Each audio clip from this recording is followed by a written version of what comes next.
अस्सलामु अलैकुम वरहमतुल्लाहि वबरकातुहू। अल्हम्दुलिल्लाहि कफ़ा व सलामुन अला इबादिहि अल्लज़ीना इस्तफ़ा, अम्मा बाद। मोहतरम नाज़रीन इकराम, आज की नशिस्त का मौजू है बेनमाजी का बुरा अंजाम।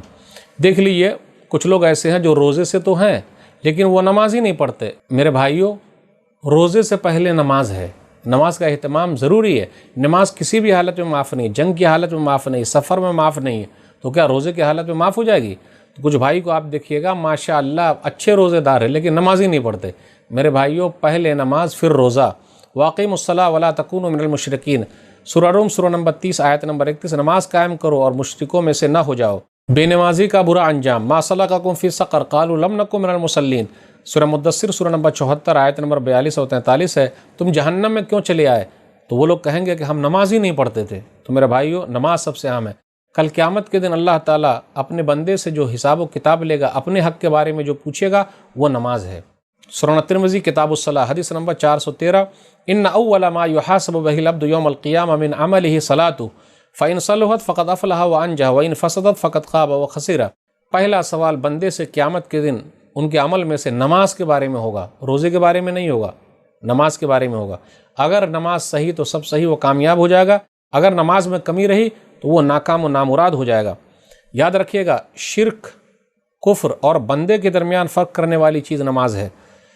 बैन अर्रजुली व बैन शिर्क वल कुफ्र तर्कुस सलाह, सही मुस्लिम किताबुल ईमान हदीस नंबर 82 कि आदमी के दरमियान और शिर्क और कुफ्र के दरमियान फ़र्क करने वाली चीज़ नमाज है। जंग की हालत में भी नमाज माफ़ नहीं है। सूरह निसा सूरह नंबर 4 आयत नंबर 102, वैज़ा कुन्त फ़ी फ़अक़मत लहुमुस सलाह, अगर आप वहाँ मौजूद हैं तो लोगों को नमाज़ पढ़ाइए। नमाज वक्त के साथ है, नमाज वक्त के साथ है। कितने लोग सहरी खा लेते और सो जाते, नमाज ही नहीं पढ़ते। ज़ोहर असर सब सो गए, फिर सीधा उठेंगे कब? इफ्तारी के वक्त। जी नहीं, नमाज वक्त के साथ है। सूरह निसा सूरह नंबर 4 आयत नंबर 103, इन्नस्सलात कानत अलल मुअमिनीन किताबम मौक़ूता, नमाज मोमिनों पर वक्त के साथ फ़र्ज़ है। याद रखिएगा, सहाबे कराम बेनमाजी को क्या कहते थे। सूरह तिरमिज़ी किताबुल ईमान हदीस नंबर 2622, अब्दुल्लाह बिन शकीक उक़ैली कहते कान असहाब मुहम्मद सल्लल्लाहु अलैहि वसल्लम ला यरौन शय्यन मिनल अमाल तर्कु कुफ्रुन गैर सलाह, कि नबी सल्लल्लाहु अलैहि वसल्लम के सहाबा किसी भी अमल को छोड़ने को कुफ्र नहीं कहते थे सिवाय नमाज के। यानी नमाज छोड़ देने को कुफ्र समझते थे कि वो इस्लाम के अंदर है ही नहीं।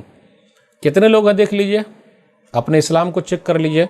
इमाम अबू हनीफा रहमतुल्लाह अलैह बयान फरमाते कि बेनमाजी को जेल में कैद कर दिया जाएगा उस वक्त तक जब तक कि वो तौबा न कर ले। मालिमुस सुनन सफ़ा नंबर 150 में है इमाम अबू हनीफा रहमतुल्लाह अलैह का यह कौल है। इमाम मालिक ने कहा बादशाह इस्लाम बेनमाजी के कत्ल का हुक्म दे, किताबुस्सलाह इब्न क़य्यिम की किताब उसके अंदर लिखा हुआ है।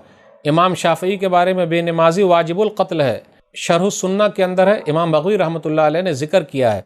इमाम अहमद बिन हम्बल रहमतुल्लाह अलैह ने कहा नमाज का छोड़ने वाला वाकई काफिर है। अल मीज़ान लिश्शारानी, इमाम शौकानी रहमतुल्लाह अलैह कहते हैं हक़ बात यह है कि ऐसा शख्स काफिर है और कत्ल का मुस्तहिक है, नैरुल औतार में है। इमाम गज़ाली रहमतुल्लाह अलैह ने कहा बेनमाजी जाहिल पीर को कत्ल करना 100 काफिरों के कत्ल से बेहतर है। शरह फ़िक़्ह अकबर सफ़ा नंबर 111, शेख अब्दुल कादिर जिलानी रहमतुल्लाह अलैह कहते हैं बेनमाजी का जनाजा न पढ़ो और न मुसलमानों के कब्रिस्तान में उन्हें दफन किया जाए। गुनियतुत तालिबीन सफ़ा नंबर 538 पर है। ख्वाजा निज़ामुद्दीन औलिया कहते बेनमाजी बेशक शैतान के अहले नशीन में से है, फ़वाइदुल फ़वाइद में है। तो मेरे भाइयों, ये बुज़ुर्गान दीन ने कहा है, वलियों ने कहा है बेनमाजी के बारे में। अल्लाह के वास्ते नमाज शुरू कर दीजिए। अल्लाह हम सबको तौफ़ीक दे, आमीन। अस्सलामु अलैकुम वरहमतुल्लाहि वबरकातुहू। आप अपनी ज़कात, सदक़ात और अतियात दिए गए अकाउंट नंबर या QR कोड स्कैन के जरिए या फिर गूगल पे के जरिए भी भेज सकते हैं। मज़ीद जानकारी के लिए दिए गए नंबर पर राब्ता कायम करें। सपोर्ट